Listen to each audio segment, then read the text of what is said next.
Howdy, y'all. This is CJ, just coming to let y'all know a little bit of news. If you haven't already heard, the store is open for the season of Halloween, starting from September 1st to November 1st. So if you want to get something, get it now, get it quick, because once November rolls around, it's going away. Maybe you'll get something in time for Christmas if you order now versus waiting until next year. Now, where is the store, you might ask? On our website, rageacrosstheinternet.com.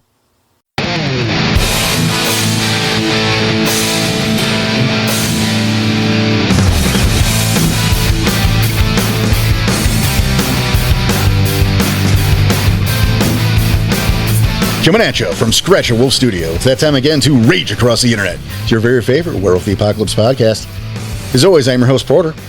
Sitting to my left, coming from the far away, it's our own CJ McCall. Howdy, howdy. And to my right, we know her, and we let her in anyway. It's the amazing M. What is that supposed to mean?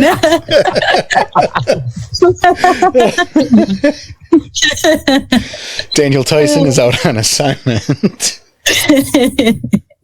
So welcome to the show, everybody. How you guys doing? Doing pretty good. Pretty good. It's one of those moments that I kind of wish we recorded the cameras just for M's reaction. That was great. It was pretty funny. Yeah, How are you doing? How are you doing, Porter? I'm doing pretty good. Can't complain. Can complain. Won't complain. Fair. So welcome to the rest of you. We hope you're doing well. This is Rage Across the Internet. If this is your first time with us, this is the show where we discuss the various aspects of Werewolf the Apocalypse, from player to storyteller, veteran to novice. And if it's not your first time, well, welcome back. So we have, look at that. There's someone missing in the studio today. How about that? Yeah. It's been a while since Danny had a weekend off. Yeah, good for him. Right? Yeah. Taking a break. I think the three of us can muster today. What do you think? I think we can bring the strength. I think so. All right. Well, while we're bringing things, let's start with a little segment we like to call This Week in Bullshit. CJ, what's going on this week in bullshit? I got a few things I could talk about here today. One of them being not by the next episode that you guys hear for us, but by that time, the new DLC for the MechWarrior game that I have managed to get Kid Ock into playing, I am sorry, not sorry, will have come out. And this was one of those things where whenever they were originally pitching the DLC, it's like, okay, cool, you're adding about 20% more of the game to itself, like adding on to the game.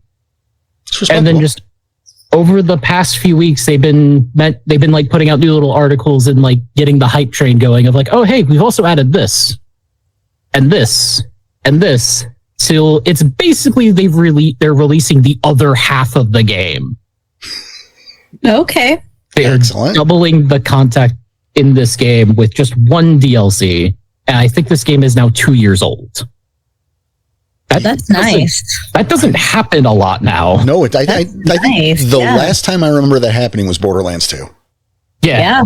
And this is one of those things of like, I'm sorry, Kid Ock, for getting you into MechWarrior right now before this releases like later on with a bundle or something. Yeah, right. Because they're still doing all their DLC separate with a few exceptions. That's a bit of a shame. But hey, it's a fun game. Wish I could get more people into it because it's got co-op and crossplay, but it doesn't always work. Sorry. It's all good. I Aside tried. from that, oh yeah, Porter tried. I will give him that. He legitimately tried, but maybe not his game.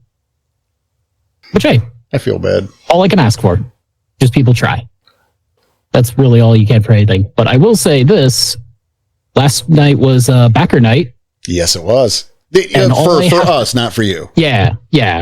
For us, it was August, or no, would it be technically? No, that was the August backer night. Okay, Yeah, cool. August. Yeah. It was the August backer night. I didn't know if we did it like technically like the postmortems, where it's.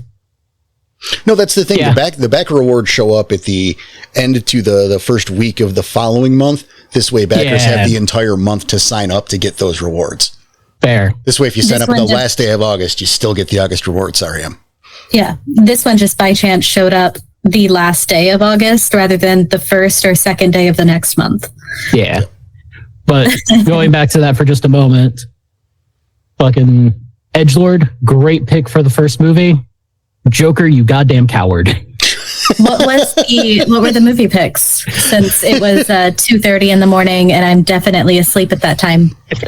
I'm training myself occasionally to try to stay up. I mean, I'm getting a little bit better. Stu makes it. Yeah. Stu has been We did have the big IKEA outing today. Yeah, I did a big IKEA outing today. Finally got some storage that I get to build tomorrow after work. So I finally have places to put my little knickknacks. So you guys, not the listeners, but the other guys on the podcast here, Porter and CJ, will be able to see my nice knickknacks behind me soon. That'll be cool. Nice. But yeah, the first movie was, I'm trying to remember the title. Wolfsbane. Yep. Wolvesbayne. Wolfsbane. Wow. Yep. Which was a delight for the first half. It slowed down, but it was still... Yeah. It was a Hall of Fame pick, I think. And a not-so-secret World of Darkness movie. Yeah. They wanted to be a World of Darkness movie so bad. What is it called? Wolfsbane. Oh, okay. It's Wolfsbane with a stupid spelling. Interesting. Bayne. Bane. How else would you say Yep. that? And then the second one was Jack and Jill. Not the Adam Sandler version, Yep. though That might have been better. it might have been better. Oh, no. This was one of those movies that we had two different people from the group ask, hey, Porter, can you move the mouse so we can see how much time is left? And both times were met with, oh, God, how is it still going? This was the most exposition-y movie I think I have ever seen for an alleged horror movie. Oh, Lord. It's 134 minutes, and I want to say 120 of them were exposition.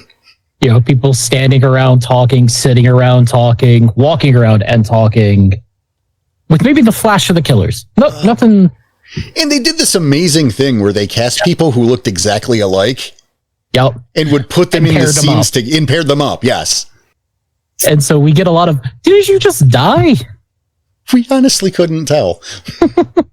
A while ago, we were watching The Rookie, and I have a problem telling people apart, especially if they're wearing the same thing and have the same color hair. So yeah, you would have had the exact same problem Would with have this been a movie. nightmare for you. Okay. And I was being made fun of because I'm like, what? Wasn't she just in the last scene? No, that's a different character. God damn it. They look the same. and to give context to the call out at the beginning of this part, Joker was the one who made this movie happen. And then he had to go. Yeah. Before the first. How long is this movie? Amazing.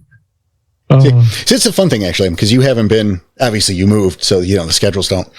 We do this different now. Instead of me picking 2 movies, we have a list of 10, and I will pick 2 people, and they'll roll a D10 to pick the movie. Yeah. Yep. Oh, I love that. Yep. That's fun. So this way, it's somebody else's fault. And so far, I think every time we've had somebody be a winner and then an abject loser when it comes to the roles. That's fun. It's a little fun. It's like, we got to think too, if it's got a sequel, Yep. Yeah. It replaces. Yeah, the sequel replaces the original until that series is done. That's, So there that's are how we went through all 3 of the Feast movies. and Fun. 2 of the Hatchets. Yep. And now I'm the getting- second Jack and Jill is There are on board. 3 Jack and Jills, so I'm getting closer to being able to be up at that time. I've been slowly every weekend, 1 or 2 nights, either staying up super late or trying to wake up super early. And so I'm getting a little bit closer. Maybe next month I'll be able to join. that'd be awesome. You hear that, Stu? She's trying to come for your title. Yeah. It's kind of hard though, because I do have a job that starts at 6 a.m. though. Well, see, the bonus to that, though, right, is that that's about when movie night's over. Yep. But I don't work on that day, so it really messes up the schedule. Well, balls. Well, also, and then recording. Yeah. Yeah. Fair. Yes, we do record. So I'd be, maybe a little groggy. I don't know how I feel today. Quick, go to sleep. You have to be up to record in 5 hours. Yeah. I don't sleep in a bed alone anymore, so it's not super easy to stay asleep. Oh boy. Let's transition there. What's going on this week in bullshit?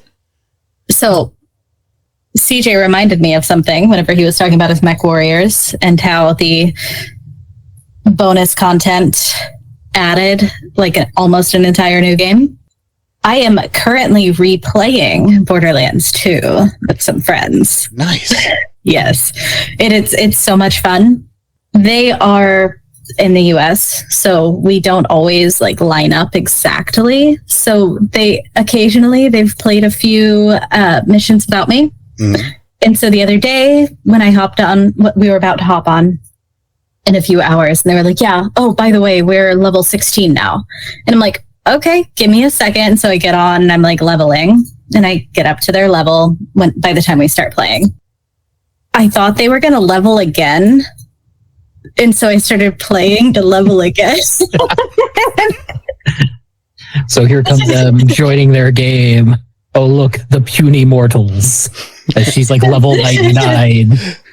So I just went up I went up 2 levels. That's it.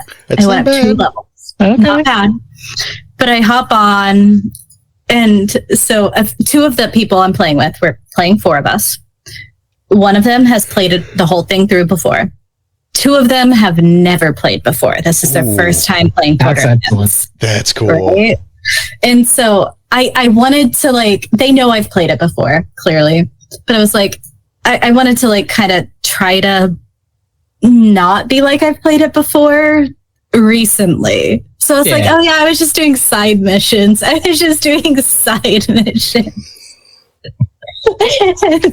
One of the guys calls me out. He goes, before we get in the game, I can see what mission you were on, right? And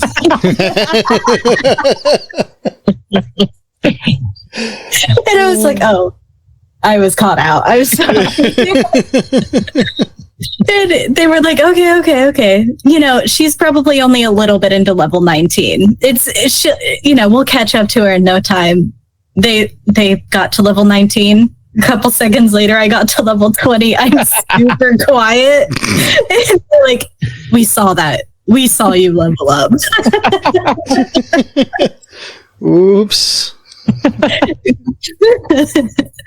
Who Look at all this gear you guys can't use, but I can.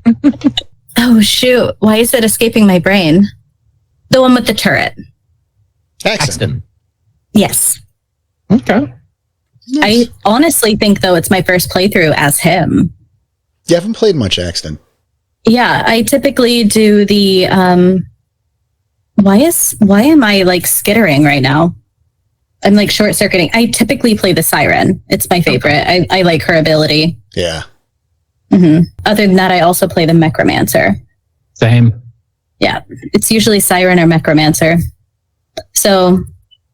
I played Zero through once as well, but Zero. So I thought I'd give Axton a try. Fair. Zero's my main, and then Maya. So nice, yeah. Maya's usually my main, but my friend who's never played before wanted to play Maya, so I was oh yeah, of course I'll choose somebody else. Go for it. Yeah, I usually played the Mechromancer just because it's that help. I like doing the support stuff, and you can rig up the death trap to be a healer, basically. Yeah. The only problem that me and Porter found with that whenever we were trying to do some the higher level DLCs is occasionally the robot will go stupid and start giving the enemy shield recharges. Oh no. Yup. Yeah. The other person we're playing with that has never played before, he's playing the Mechromancer, and it's definitely a murder machine. So yeah. Oh yeah. Absolutely a murder machine. Not hard to do. Yeah. And then my other favorite part about that, especially the Mechromancer, is sniper rifles are no longer on the table with a few exceptions. Yeah. Because their whole thing is, hey, you deal more damage. You just can't shoot the broadside of a barn. It was so funny because we were in the Caustic Caverns running around, and his character had said, try not to reload, try not to reload, try not to reload. So I started repeating it, and he goes, is my character saying that? And I said, yeah, it's so funny. Because he was at the same time going, okay, don't reload, don't reload. Yep. Keep them anarchy stacks. Yeah, they're important. That's why I stuck with either machine guns with bottomless magazines or damn near, or like Jacobs shotguns and everything with only 2 shots. Yep. Yeah, he's doing the 2-shot shotguns. So, but yeah, that game is so good. Reloading that. Absolutely. Shame about the third. Well, it had really great. I haven't seen the 4th yet, so I can't judge. But the 3rd, I thought had fantastic like graphics and mechanics. Yes. I was a little disappointed in the villain, but I thought it was a really fun game to play, and I will probably play it again because they want to play the 3rd after the 2nd. So no, it played like a dream. Just it played so good. The villain just wasn't as good as Handsome Jack. You cannot follow up Handsome Jack. I'm sorry, but And they tried. Handsome Jack is just too good. I don't think you can't top Handsome Jack.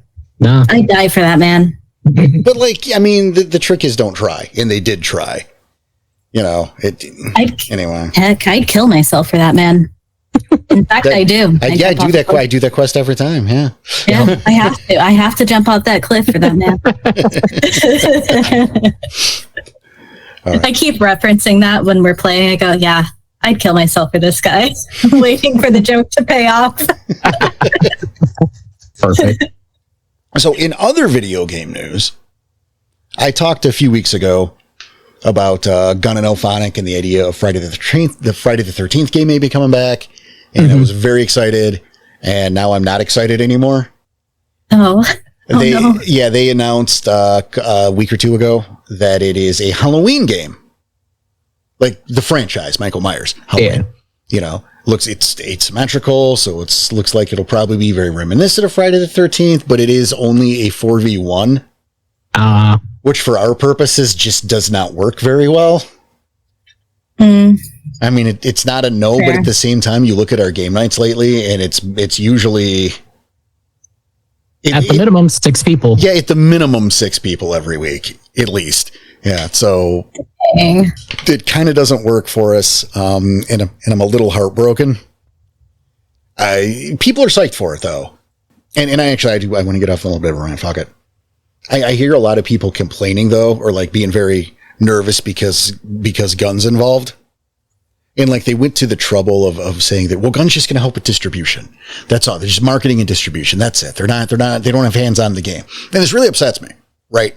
Because people are really coming down on Gun for Texas Chainsaw. What happened to Friday? But what happened to Friday? And this makes me so angry because you have people out there perpetuating this and it's a fucking lie.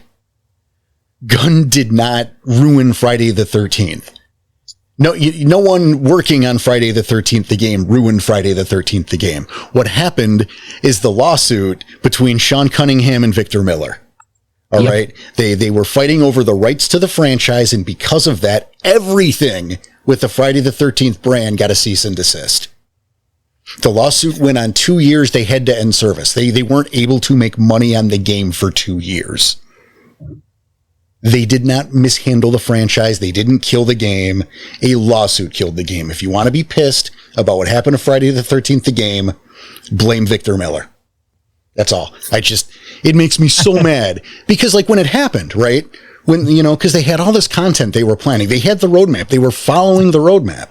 They had new game modes coming, new Jasons, new maps, all sorts of cool shit. And then they get hit with the cease and desist. Yep. They physically could not do anything else. Right. And when it happened, they announced why it happened.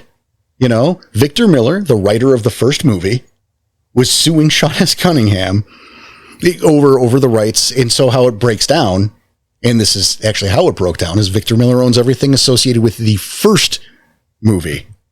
Pamela Voorhees, Okay.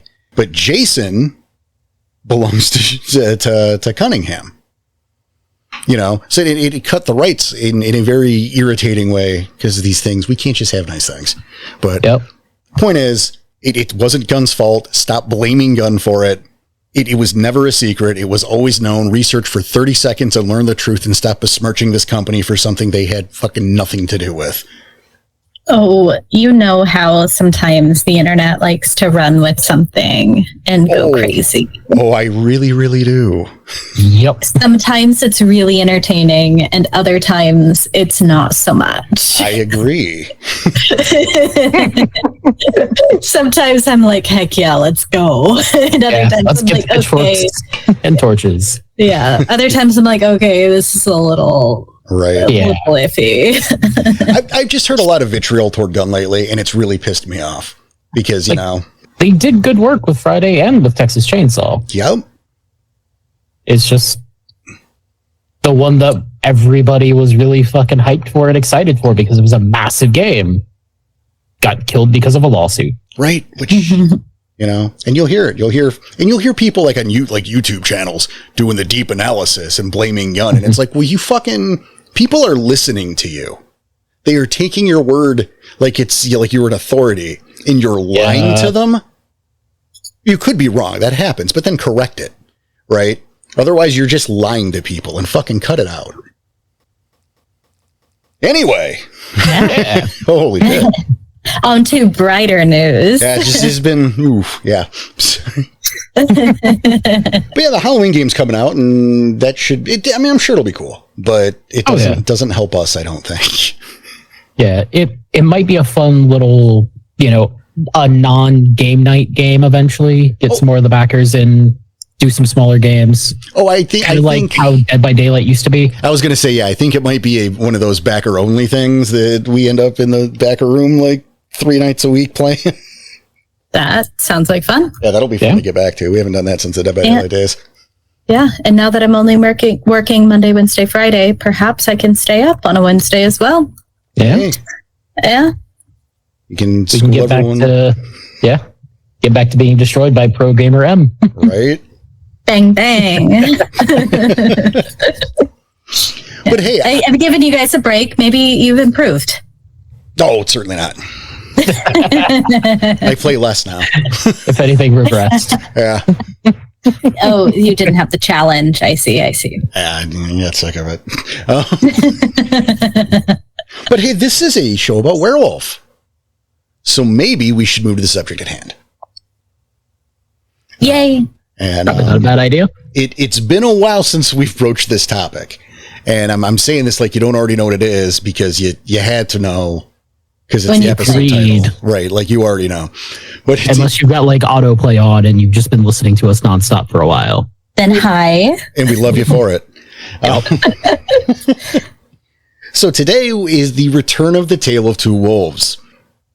It's been a minute. It's been a minute. It was intentionally a minute. Because see, full disclosure, right? Inside baseball time. The plan was to kind of reformat it. I want to kind of make it like a game show. It just sounds fun to me. Em's rolling her eyes. It does sound fun, but we've not talked about the logistics of it yet. No, we Even though haven't. We keep saying we will. Yeah, so we just keeps getting put off. And that's the reason there hasn't been one for so long. But the questions are stacking up, and I still have some on a document that are not on the Discord that still need to be discussed. Which I hope you have pulled up, yes, because those are the ones that, okay. So I'm the MC today. yeah, I'm going to MC the Two Wolves today. It's going to be the original, the old format. We're going to rework it. Just look, it's low priority. I'll be honest. Yeah. There's so many other things to do. We're going to try though. I love the idea of game showing this thing, but And, you know, getting to put up to the audience who actually won. right, Or giving them a vote. make it a competition so we can bust each other's balls, give everyone a hard time, maybe get a guest on it. You know, Yeah. Phil and Competition or could be Grant. fun. But yeah, without further ado, let's set up the Tale of Two Wolves. Which, if again, I guess if it's your first one, the idea here started with prompts that we found online and has now become listener supplied prompts. Just little snippets that we are to turn into a full story or maybe even a chronicle at times. It's a little storyteller exercise for us that we have decided to kind of turn into a little bit of a competition. Yeah. And if you've got any ideas yourself, just hop into the Discord, put them in the channel for the Tale of Two Wolves. The biggest word of advice is try not to solve the prompt before you post it. Right. Present the problem, not the solution. Yeah. And for storytellers out there, if you're listening to this can be inspiration for a chronicle or a session or two as well. Yep. I know I've used one or two of these prompts as well in some of my writing. All right. So without further ado, Em, take it away. Alrighty. First question comes from You Can Call Me Ginger. Yeah, hey, Gengar. One of the kinfolk connected to the pack is a bit of a night owl and took security guard at a job at a pizza parlor. They swear that they can hear the mascots moving around at night. Ageta Fenris Thurge claims to have heard chains snapping in one of her visions. This sets the Sept on edge, as they all know what that means. What's next? Teddy Talltail kills the redheaded girl. Your turn. You're up, Siege. Oh, Jesus.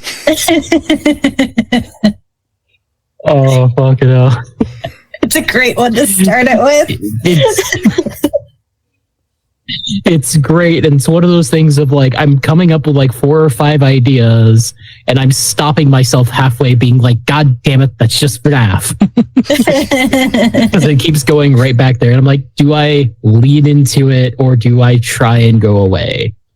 Because, you know, with like, I'm not going to focus on the kinfolk right now, but that vision with the chain snapping and the entire Sept knows and the entire Sept's on edge because of it. Did you say it was Ageta Fenris Thurge? Ageta Fenris Thurge. But she didn't specify the Sept being a Get Sept. Nope. Okay. Wait a second. Ginger, I see what you're doing. This might have been, that part might have been reference to a thing that happened in the Wild West game that I ran for her that never got to be paid off. Oh? So I see what you might be doing here, Ginger. But no, I'm going to take this where it's the Ageta Fenris Thurge, and I'm not going to say it's the entire Sept knows about it, or knows what this means, or is on edge because of it. I'm going to say the entire Sept is on edge because of a very obvious thing. The older Uktena Thurge is suddenly on high alert and is doing day and night preparation for something. You know, the chain snapping vision is a very easy, you know, linked to possibly the breaking of a Bane tender fetish, you know, something holding back a Bane. And so, you know, everybody is like, okay, yeah, this is kind of a spooky vision. Maybe it's nothing. Maybe it's not what you're thinking. Maybe it's related to Fenris since you're a Get. And, you know, Fenris is always bound in chains and whatnot in his like in popular media where the Thurge is on, where the Elder is on high fucking alert, stressing out, doing preparation. So everybody's being agitated because clearly he knows something. But because he's Uktena, of course, he's not telling everybody. And this is where I'm debating how far do we lean into the FNAF angle of maybe maybe it's the suits being possessed, or maybe that's just something completely different. And I want to play with the idea of, you know, maybe it is wraiths from some murder victims in this orphanage or the cemetery that used to be here or whatnot. Or it's not orphanage, but this pizza parlor, whatever. Go with the FNAF. But the reason why these wraiths are being agitated and doing this shit is the Bane that's been trapped by this fetish is one that eats wraiths for power to corrupt them and turn them into more Bane spirits of, you know, twisted trauma, and amplifies whatever made the wraith a wraith, making more like specters that can have more physical influence. So the kinfolk might be talking about like weird shit going on in his work that is just a symptom of this Bane getting free. Not yet free, or maybe slowly building up its power after getting free. But something's about to happen, and that elder is preparing. So All right. this would be more of a B plot that will become the A plot. I like how I pouted and refused. Mm-hmm. And now you have an idea? No. I like how CJ took it double seriously because of that. Yep. Like I refused to entertain, and CJ decided to double down, and it evens it. Yeah, you can't say no to a hypothetical. I gave an answer, right? Yeah. Teddy Telltale eats the redhead. Yep. Next up? Absolutely. Alrighty. Yeah. So the next one comes from Brother Mouse. Okay. One of the player's sept mates comes back to the sept on death's door. One of the kinfolk that brought them back says he got into a bar fight with some jackass with a ponytail and a pink gi and lost. The attacker that beat the hell out of the Garu, who was in Glabro at the time, left a business card for his dojo. Who is the jackass, and how the hell did he manage to beat up a Garu out of breed form? Who's going to do it, Siege? You know more about the source material in this case than I do. Okay. Well, the answer is because it was Dan Hibiki, and we're merging the Street Fighter universe now. is for how Dan beats anyone is a really good question. Okay. I have one for this. Oh, look at that. We're going to get 3 this time. Okay. The dojo in question recently got teamed up, a little sponsorship, brand deal, whatever you want to fucking call it. But they have decided they're doing ads. So I guess it's a collaboration, whatever, for for an offshoot. I don't know the name of it right now. We can come up with the name before the day, right? But a branch of Megadon Pharmaceuticals. Herbal supplements to unlock your chi and your power. And of course, it's roiding them up, but riddling them with Banes. So that's really what's happening. They're learning how to harness their chi and power up. But what's really happening, in fact, and this is the really nasty thing, because this shit's just a little too potent, but it only unlocks in a certain percentile of the human population, is he's not shooting a fireball from his... That's balefire. Ah. It's channeling legit balefire. And the more aggression these martial artists show, the more they're getting possessed by these Banes. But again, they don't have any... They kind of like Scrags, so the Scrags will take over the host. Oh, okay. But they won't turn into Scrags. It's all internal, the transformation. So outwardly, they look the same. And this becomes your gateway. The Dan Hibiki becomes your gateway into our Shotokan, Bane, Famor, Street Famor, if you will. Street Famor 2. Okay. I did it. Take that. And I will say I like the Pentex angle, and I was thinking of a similar one, but I was going to go with, instead of it being an actual dojo, I'm thinking of this kind of similar to, I remember there is a Pentex subsidiary that is in like game and video game development. I'm not sure if it's New Avalon or Avalon. Tellus. Okay, cool. Because I remember it's like Avalon Toys or something. Yeah, Avalon Toys, Tellus Games. Tellus Games. So I'm thinking of this more of the idea of, Tellus Games has been putting out a new line of arcade cabinets here and there. That it's that similar addictive quality to just, the lights and sound. Let's bring in just a little bit of what is it? What's the MK Ultra cabinet? I know the name. Polybius. Oh, yeah, Polybius. A little bit of Polybius in here to where it's the lights and sounds. You can't stop playing it. And a few people who are able to play and play for long enough that they're starting to get influenced in this. I want to treat them kind of like gorehounds.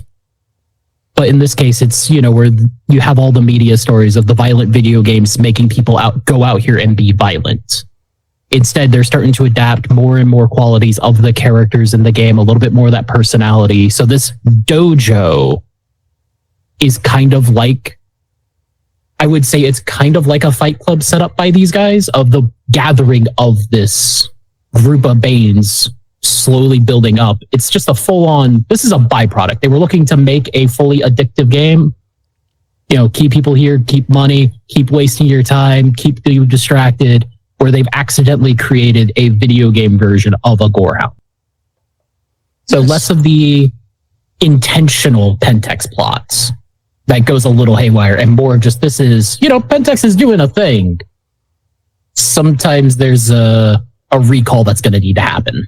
If only there were like an island somewhere that they could test this kind of shit on an unknowing populace. Yep. Eh. If only. Yeah. It's an interesting thought. I can't let it pass. Wait, what? There's not an island like that?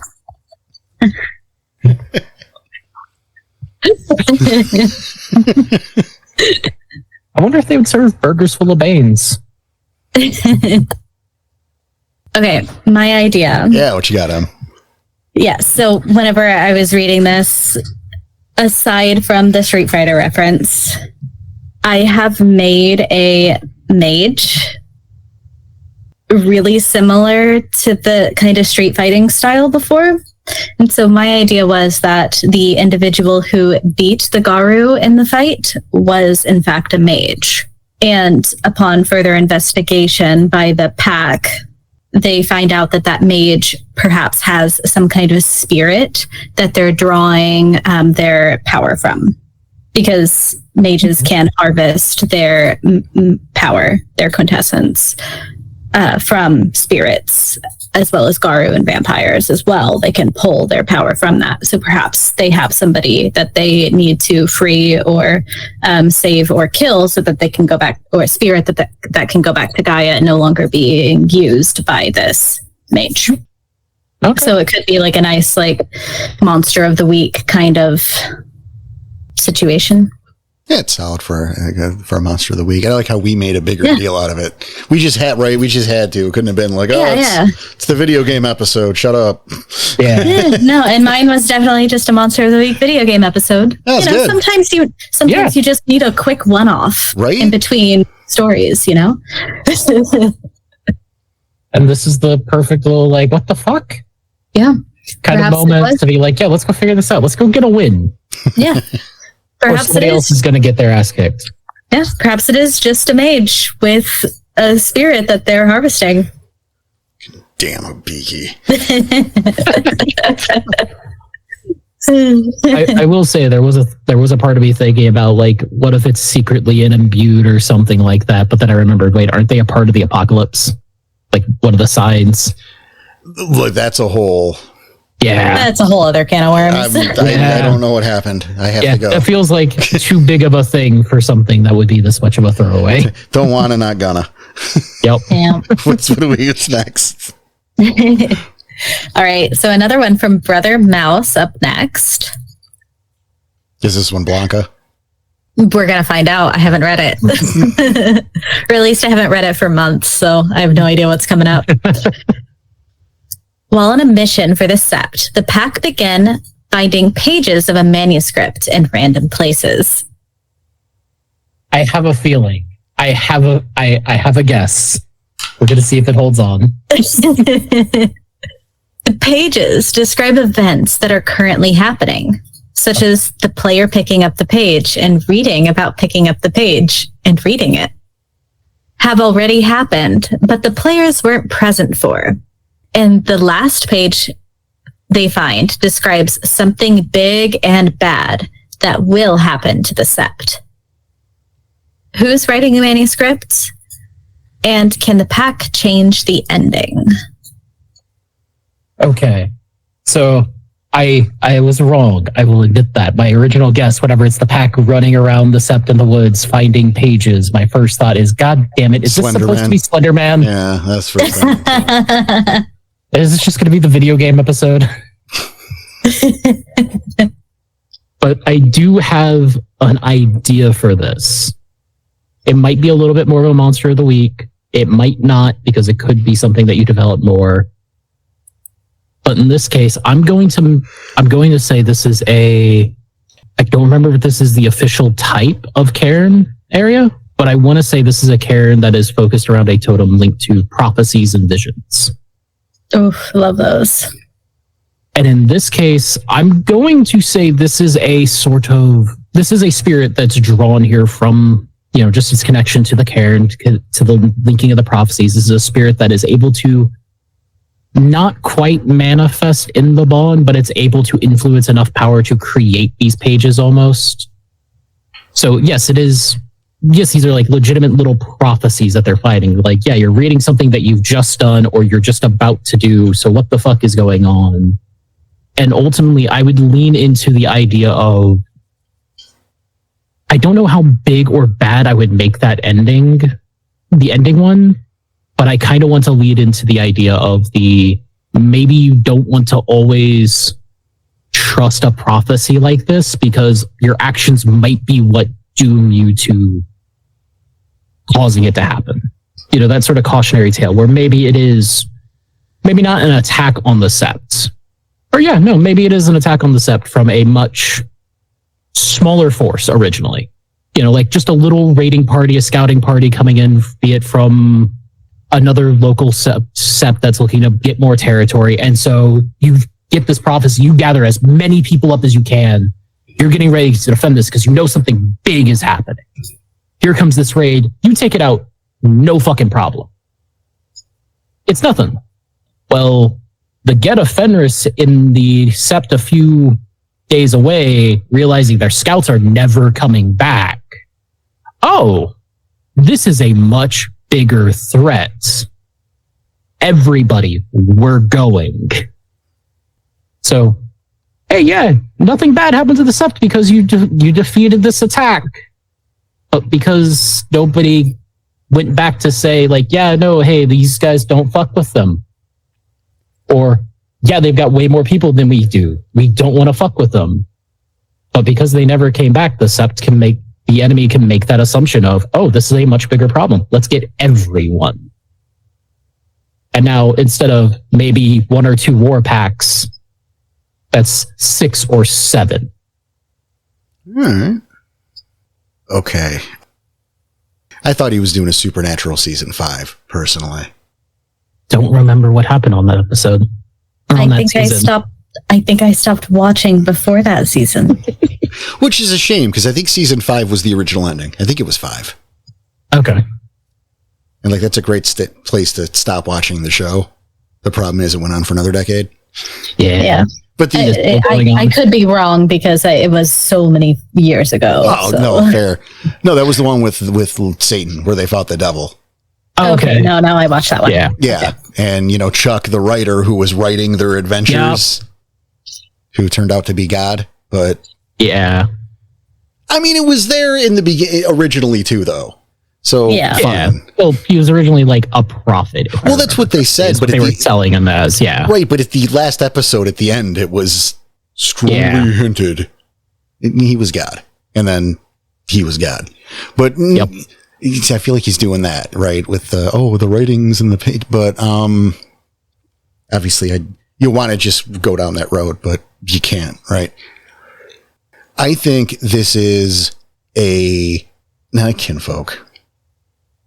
This has got to be, I'm thinking it's the work of a Thurge who lost the wolf manipulating flux energies. Okay.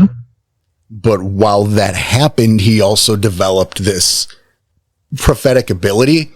Like he would get into these jags and would just write stuff. It would come true. And then once he realized that it would come true, and the greater implication of this, he started destroying his work so it couldn't be used against the nation.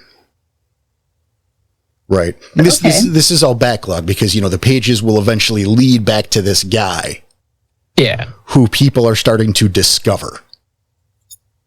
So the whole idea here is we have to protect this writer from agents of the worm, maybe even other supernatural factions as well, who have somehow gotten wind of him through mystical means or otherwise and want to use him for their own devices.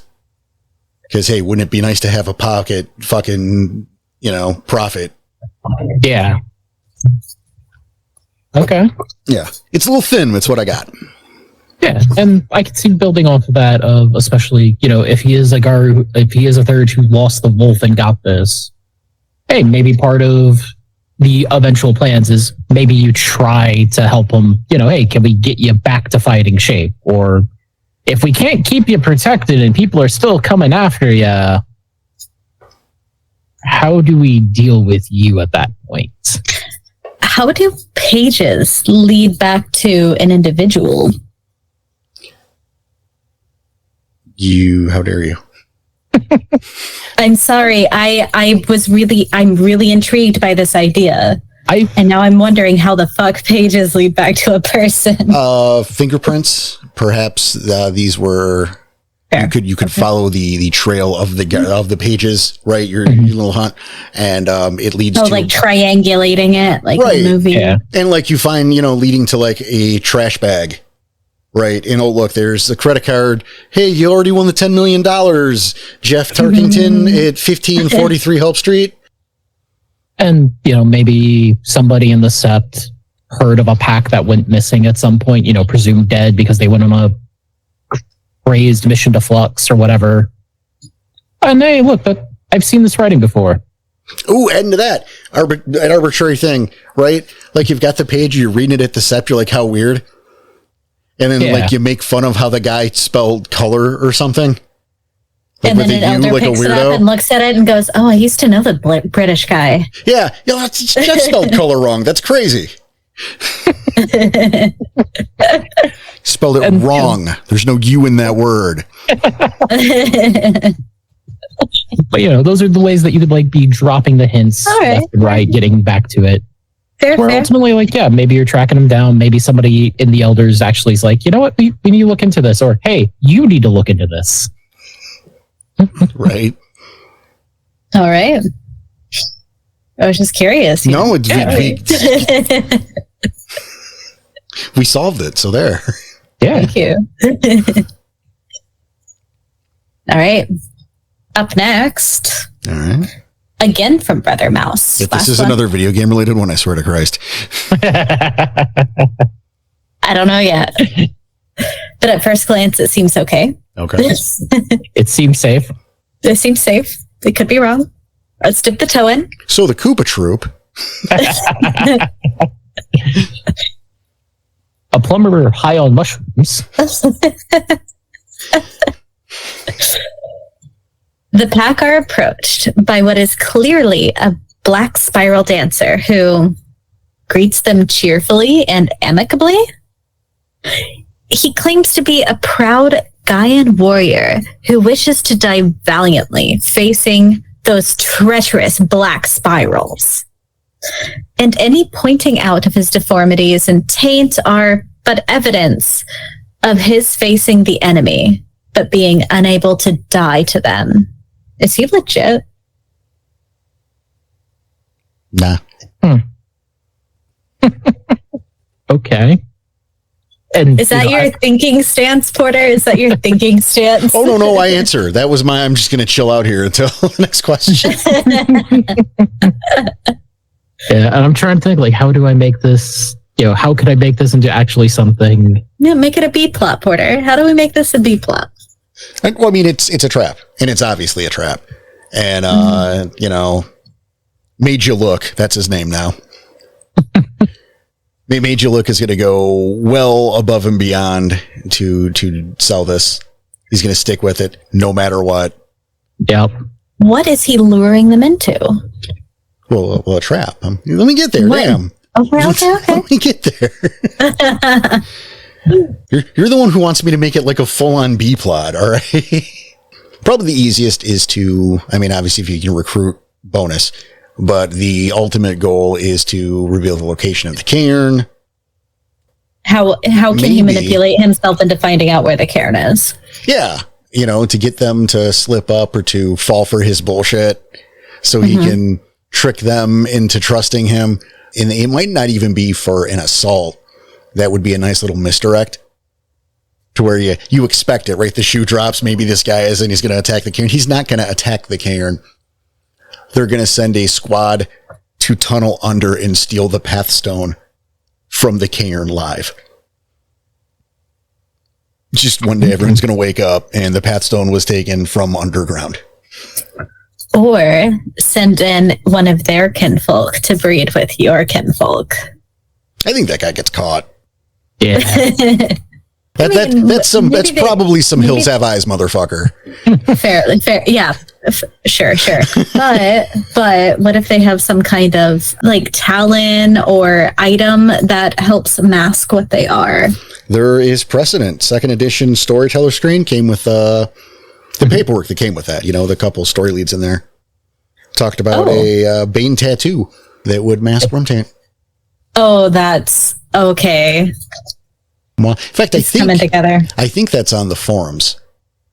I don't remember who. Maybe Ghostpaw. I think maybe Ghostpaw scanned it and posted it on our forums. Okay. All right.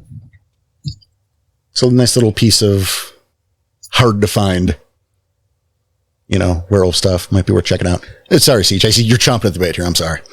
Oh no, I'm still just making sure I've got an idea, and to take it in the opposite direction of Porter. This guy's 100% legit, and my initial okay, how do we do this? / what is the setup for it? And I believe this is going to be the case of it is, if I remember correctly, it is a bringer of light, not swords of light. That's the Shadow Lord going undercover camp, right? Yes. Okay, so this Black Spiral Dancer is one of these bringers of light who has been undercover for so long. And some of his gifts that he uses to fake the Wormtaint, to fake the mutations, stuff like that, maybe have been going for just a little too long, and it's hard to get them to clear up. But he's in a position where his cover has been blown. The BSDs know he exists. He's getting out to try getting as much information out as possible. He's been working with them for months, if not a year at this point. First Garou he finds, thank fucking God, it's the Gaians. Let me tell them about this. And this is when he realizes, shit, the disguise isn't coming off. And so now it's the case of, okay, Pack, it's up to you. Do you take the risk and trust this man? And if you do, maybe you get the reward. Maybe you help him figure out this cleansing right. Maybe it's just take him to Erebus for a little while. But ultimately, he will owe you a favor by the end of it. And hey, look at that. You've got a fucking possibly very influential Shadow Lord who owes you a favor. I want to add to this. Mm-hmm. Because obviously, if you kill him. This is good. Yeah. Yeah, I like his better. To add to this, because obviously they're going to try to vet this guy if they believe him at all. Yeah. So the sept that he claims he was originally from fell to the worm 6 months ago. Yeah. Oh. I He can see that being know the reason. that. And he learns about it and is visibly distraught. But it's is he faking this? Or is he actually distraught? Yeah, I want to say totally unrelated to him, and he had no idea. Yep. So his fucking proof is gone. Mm-hmm. Yeah. Oh no. And this is where I'd imagine, if you do kill him, the gifts turn off. Well, So now you're having to deal with the consequences of, oh shit, he was telling the truth. Hey guys, you want a body? Also, what information did we get and what information are we missing? Because something bad is going to happen. That's good. That's good. I like that. Yeah, Yours is better. I like Nice that. job. That's a good one.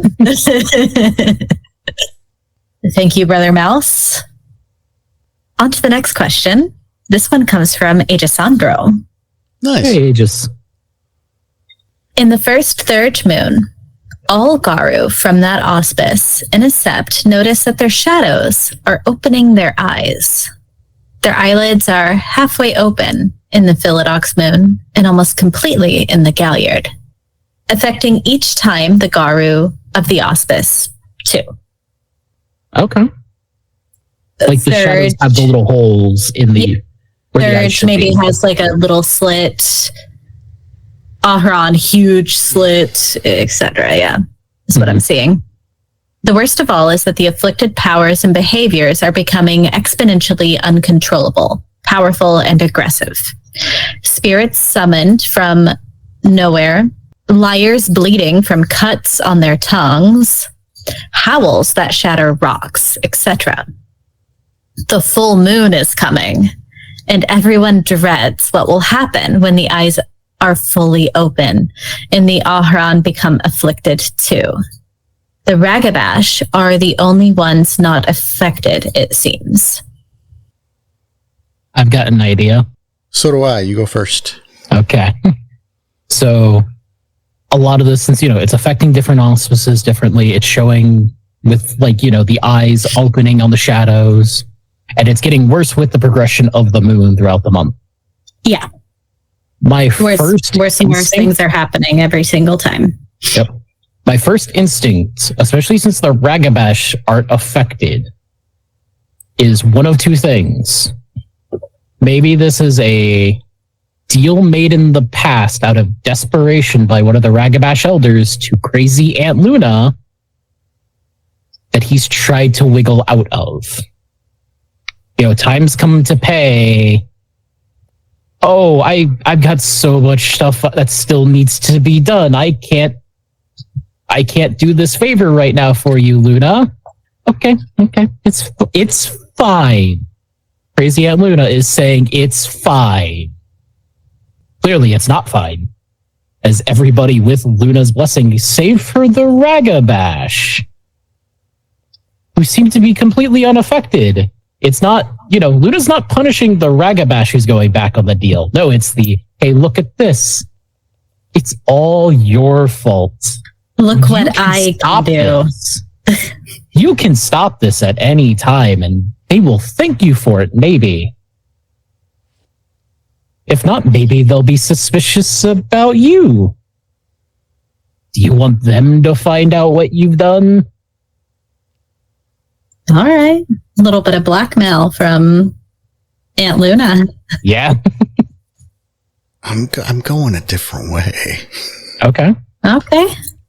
First of all, it's not that the Ragabash are immune. It's that they're kind of the reset point.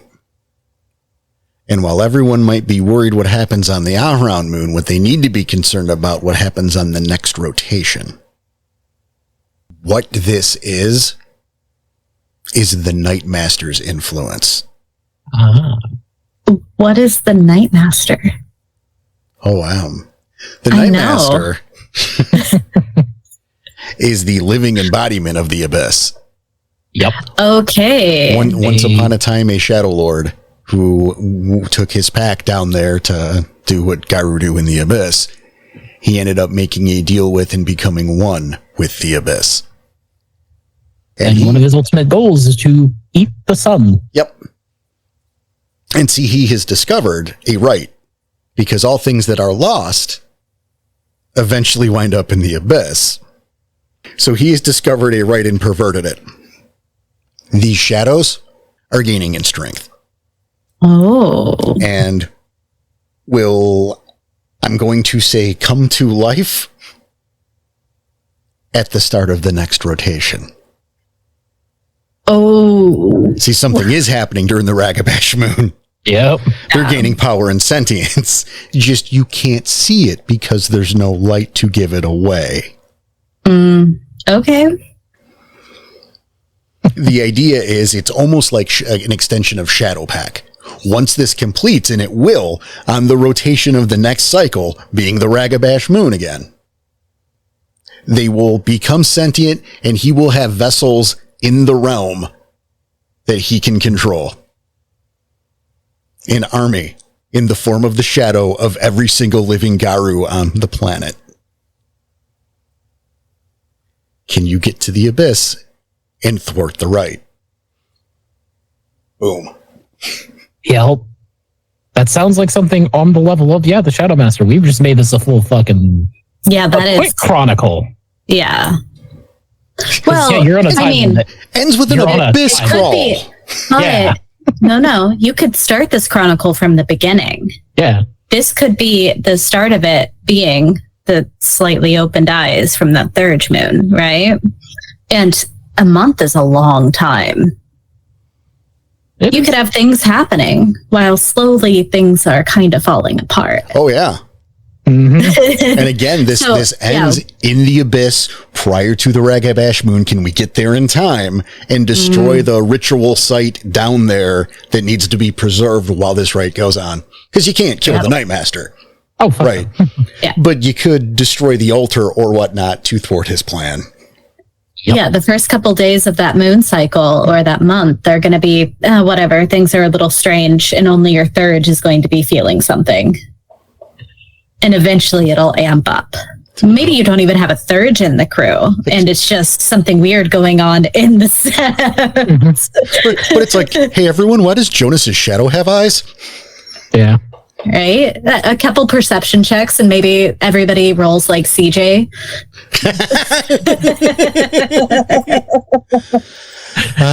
Botch Fang. They won't have heard that yet. I don't I know. believe so. Maybe. They've heard Maybe. you botch You know so what? many Yeah, times. that's not a stretch. All right. Yeah, no. They've heard you botch so many times. Nice try.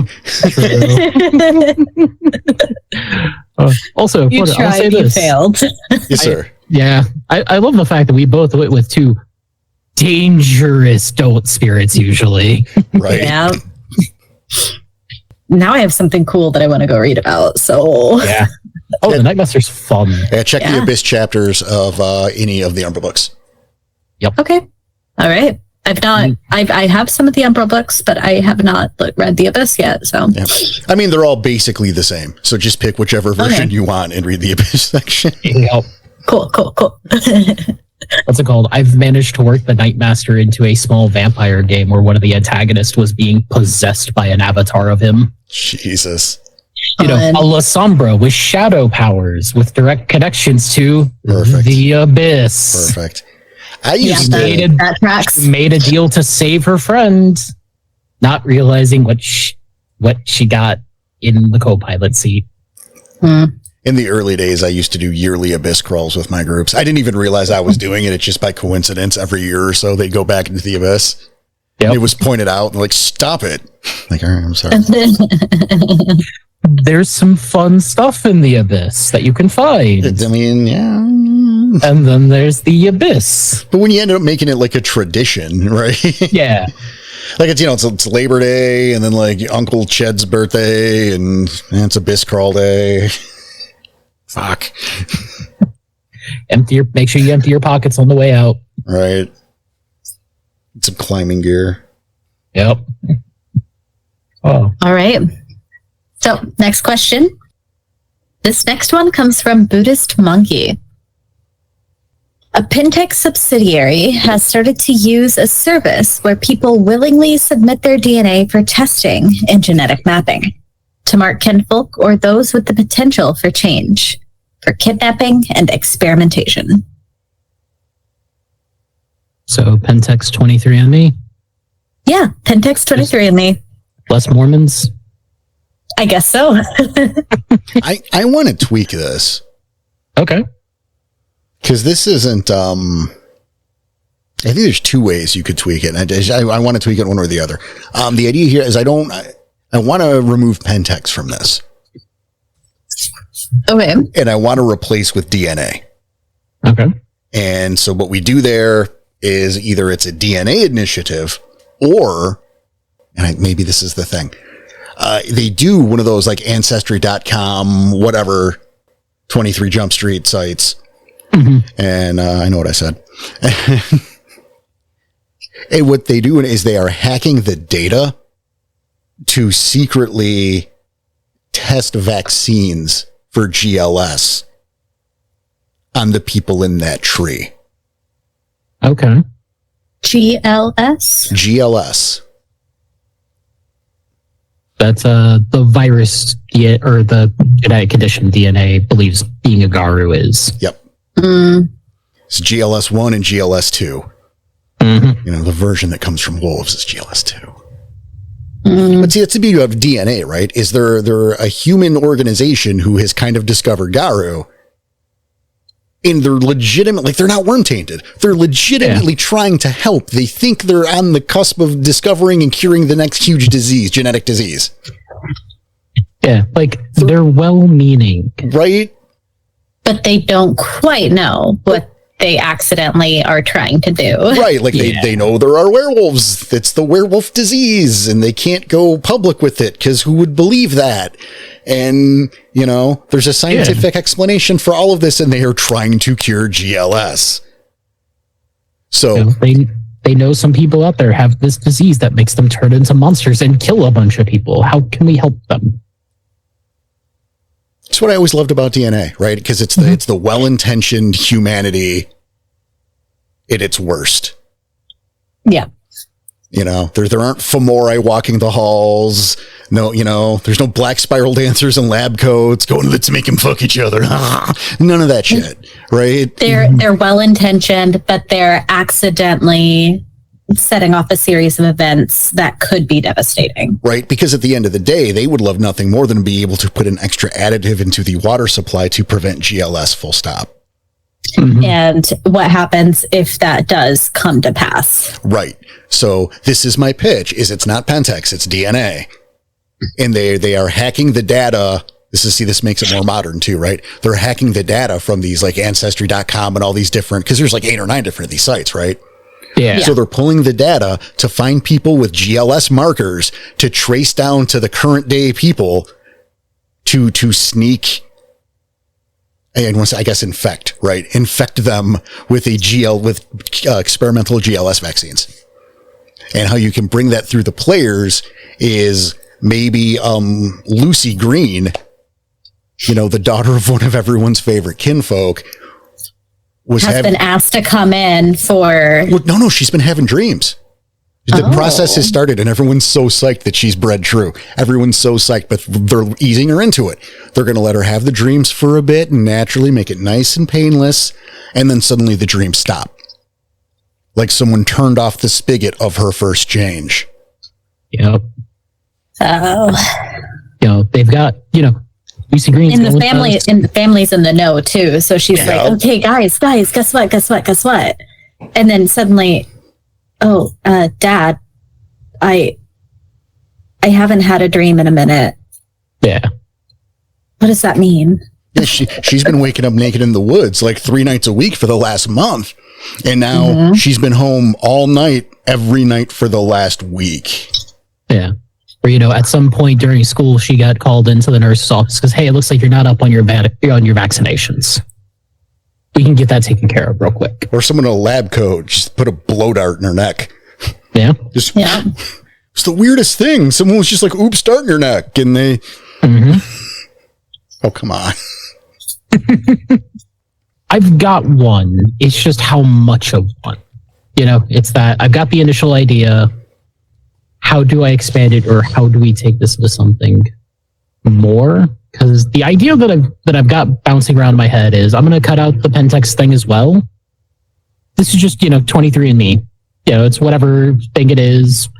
Somebody in the pack or one of the local glasswalkers, you know, got like, you know what? I'm curious. Let's see.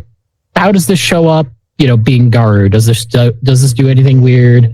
You know, so of course they submitted results. They told one of the player pack about it. Who's also a glasswalker, maybe the kid they're mentoring, and they decide they're going to sneak whatever they can from their pack Silverfang, who has this long line of family that they know about. Some of them that show up in like history from being like important figures or whatnot. This entire lineage that he has to recite every time. Falcon chose him because of his bloodline. So of course he's never had to do the rite of ancestry because he already knows it. The results come back. Kid's ancestry is not even from the same region that his parents say they come from. Did Falcon make a mistake? No, of course not. But what's the fucking deal with your pack Silverfang now? Are they adopted and are part of this house? Or maybe they're a part of one of the, you know, maybe they come from one of the Silverfang houses that fell to the worm, because there is one of them that was wiped out by their equivalent of the Inquisition. And what do you do now that you've got one of them rocking about? Yeah, he's still loyal to Gaia and everything, but what happens if somebody else in the set finds out? Like that Glasswalker mentor who showed the kid how to do this stuff.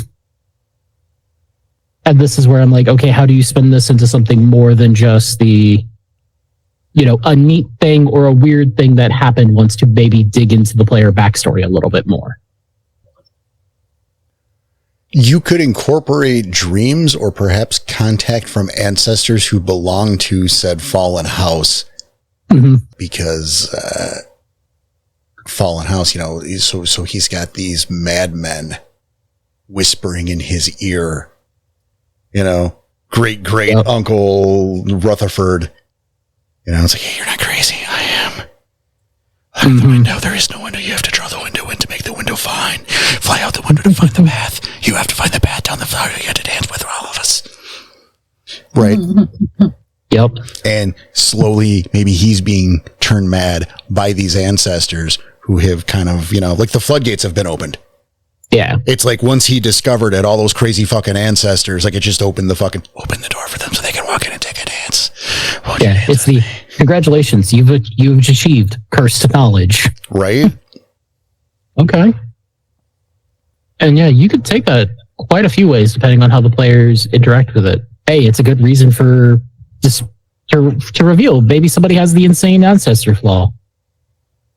Or maybe they get it. Congratulations. I was like, once upon a time, there was a suggestion that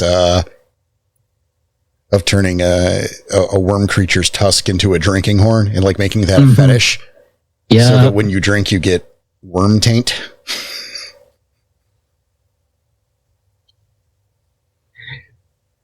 All right, not all at once, guys. Christ.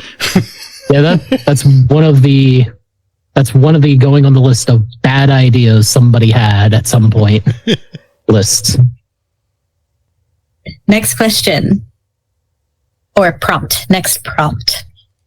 The local high school aged kinfolk have been becoming more and more aggressive before finally disappearing.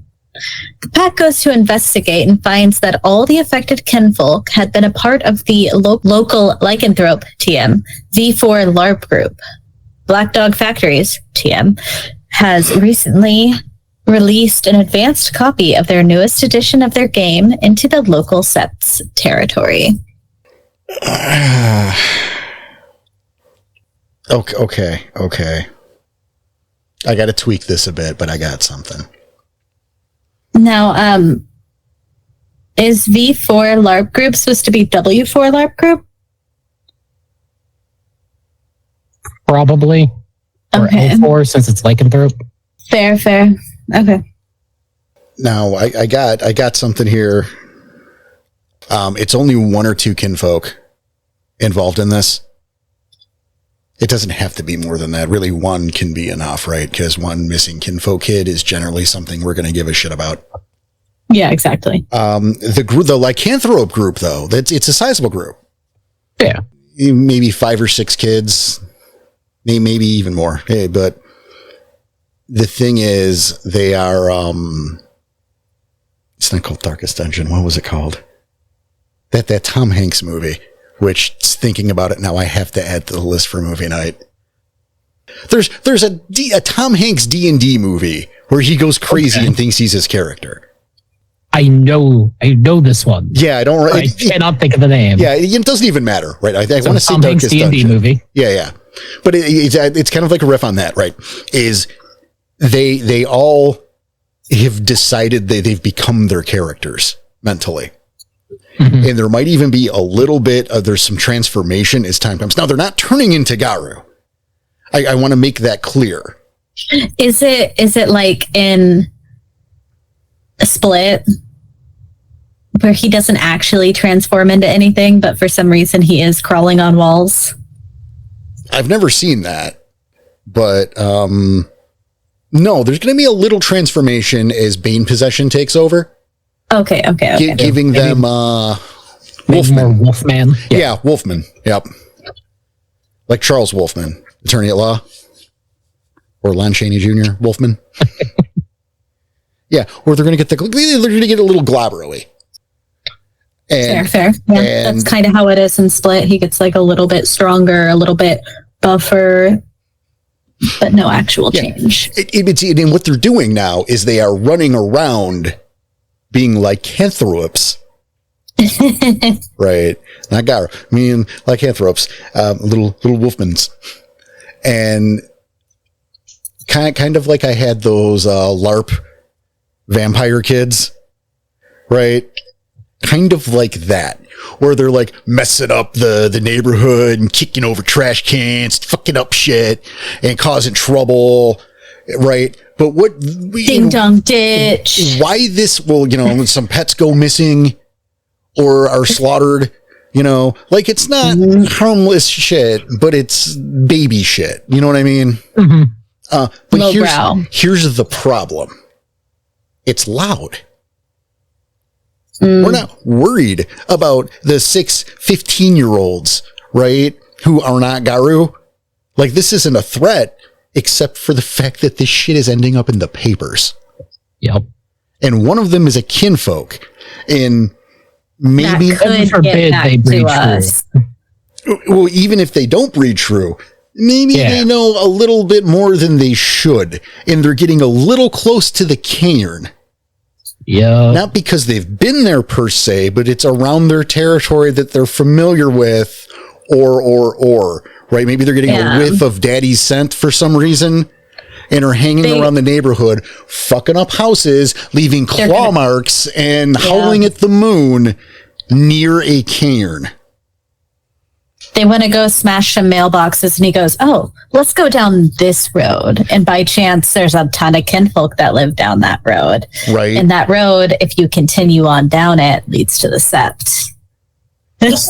Yeah. It's not that they're a credible threat. It's that they're a walking veil breach. Yep. Yeah.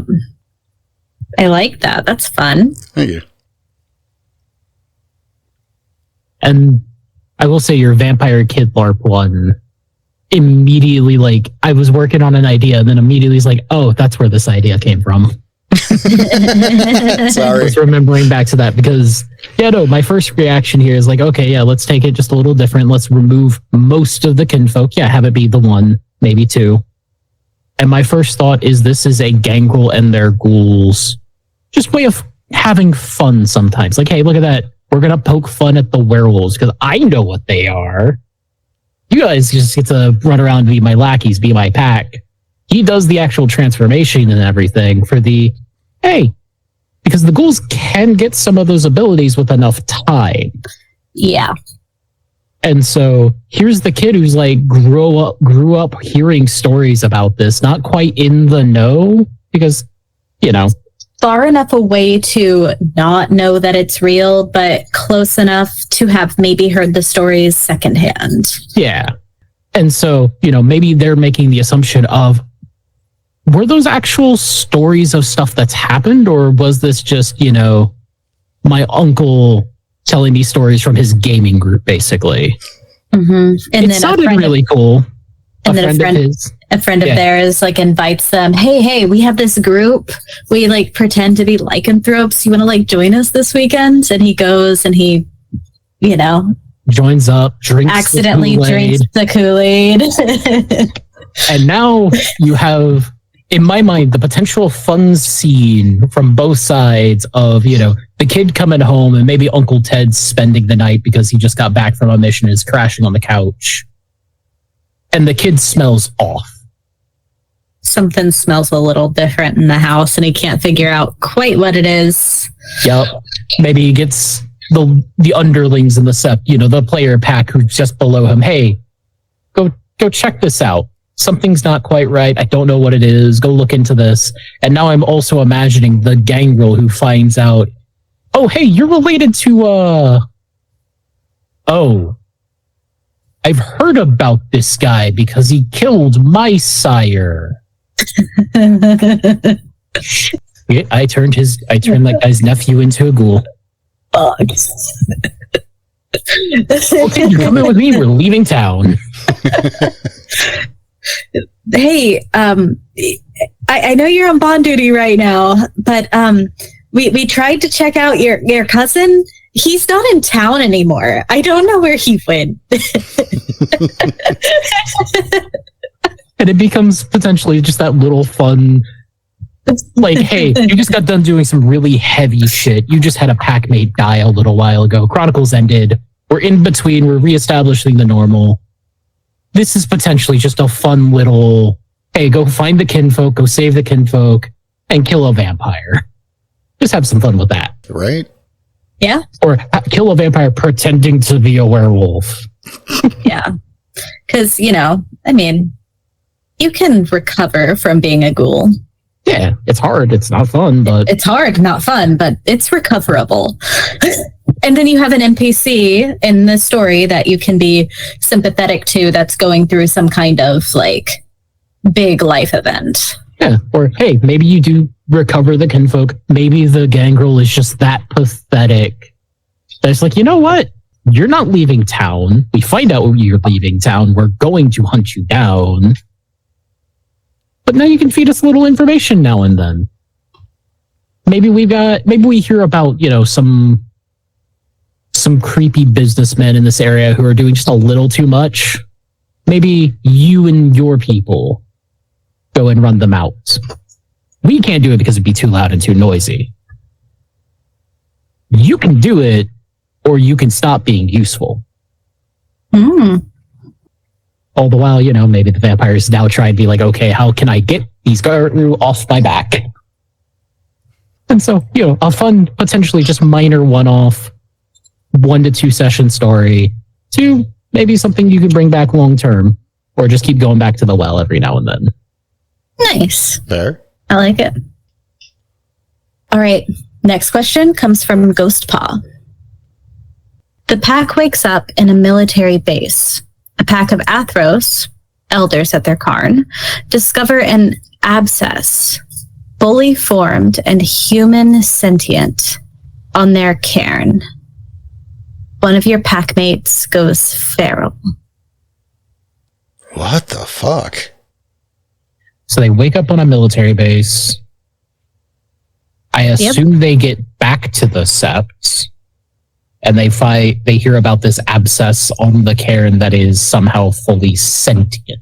That's the part there, right? Yeah. Now, for those of people who don't know, what is an abscess that would be fully sentient? What in the world is that? It's the sentient part, right? It's like a leak.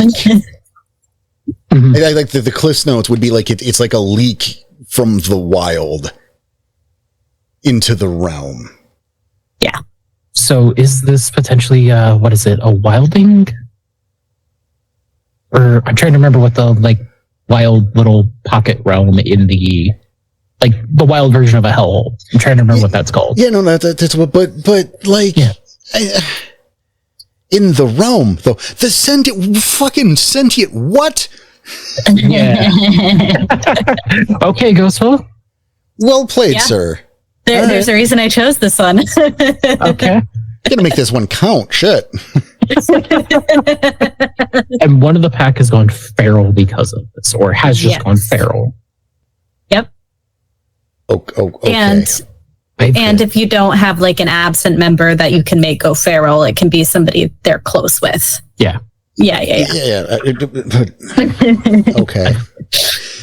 This is gonna get weird. Let's go. Okay. I loved this prompt. That's why I chose it. The packmate, the friend, because it can't be a packmate because it's not right to do to a player. Okay. Unless they consent. But at the same time, you can't Yeah. ask this. You have to just do it. Because he went feral because his mind swapped with, CJ, he had the same idea with some local wildlife, whether it's a coyote or a wild dog. Or so the feral mind of this animal is now in the packmate or friend, and vice versa. So you've got the packmate or your buddy Bernie walking around is like a raccoon speaking. This kind of happened with the abscess itself. It absorbed someone intelligent and took on that human intelligence. Mm-hmm. And has now become self-aware. However, it's kind of schizophrenic because of the nature of the abscess. So it's learning, but it's learning, I'm going to use the term incorrectly, not in a linear, normal fashion where it will come to logical. Logical is out the window. Yeah. And as it gains knowledge and greater understanding of the triad in the nature of things, it is going to want to make decisions about its position in the world and the Wild's position in the world and the state of the Gauntlet and the Garou Nation and everything. And this puts your players in a position where they have to fix this. But in doing so, are they potentially, do they kill it? And potentially destroy the biggest advantage the Wild has had since the formation of the Gauntlet? Or is there a way to rein this fucking thing in like park it in flux or something so maybe it can do some good and help with the war? Yep. How much of that were you brewing, CJ? Fucking a good bit of it. I'm going to give it a good 80%. That's funny. Yeah. As much as we often as Garou side with the Wild, it's not always a good thing to have running amok. Right. The Wild is not our friend. It's just the weaker kid. Yeah, it's just the weaker kid that we try not to let die off. Yep. Who has a stun gun. Yes. And no impulse control. Yeah, and so something this sentient might be a problem. Right. And while you don't want to entirely snuff it out, you definitely need to put the reins on this. Yep.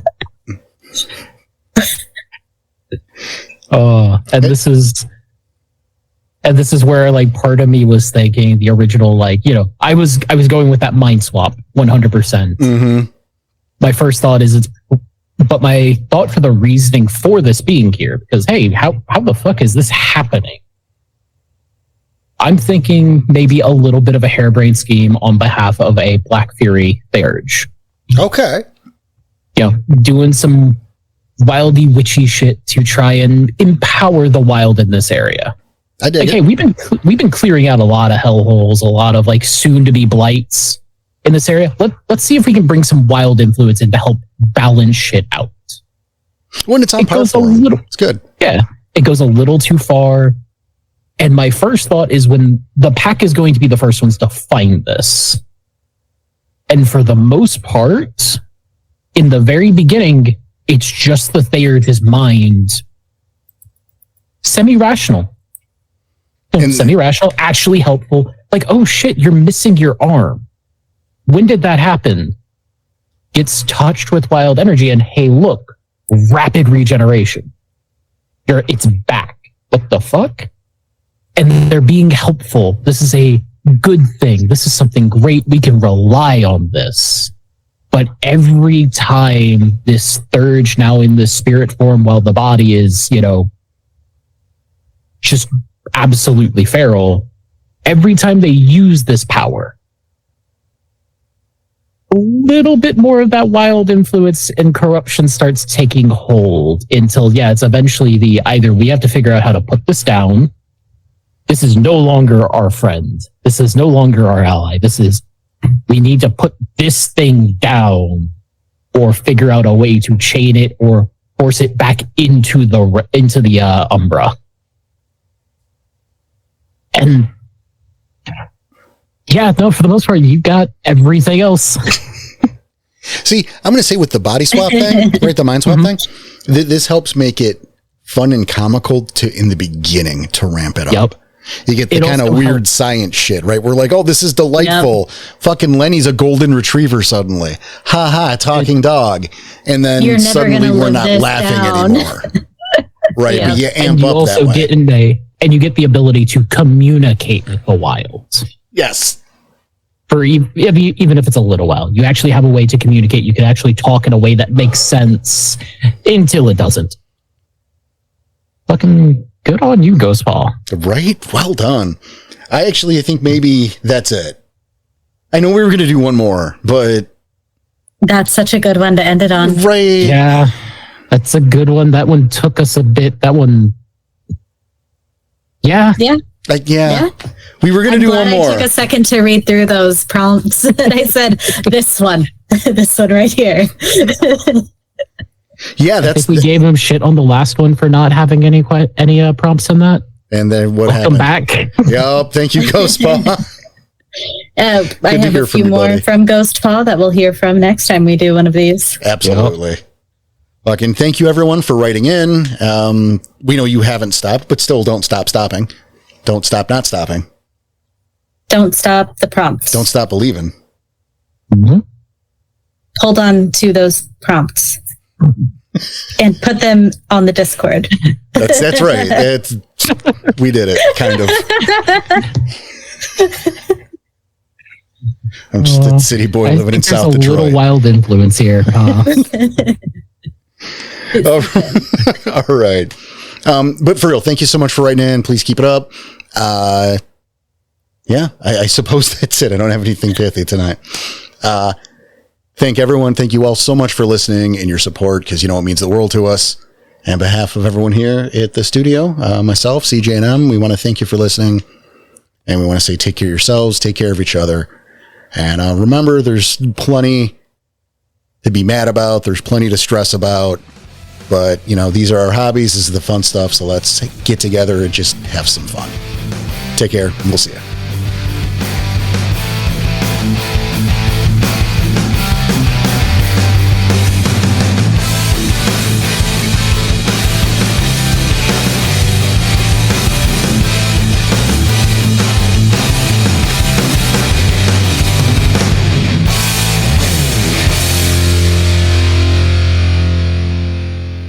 So here comes them joining their game.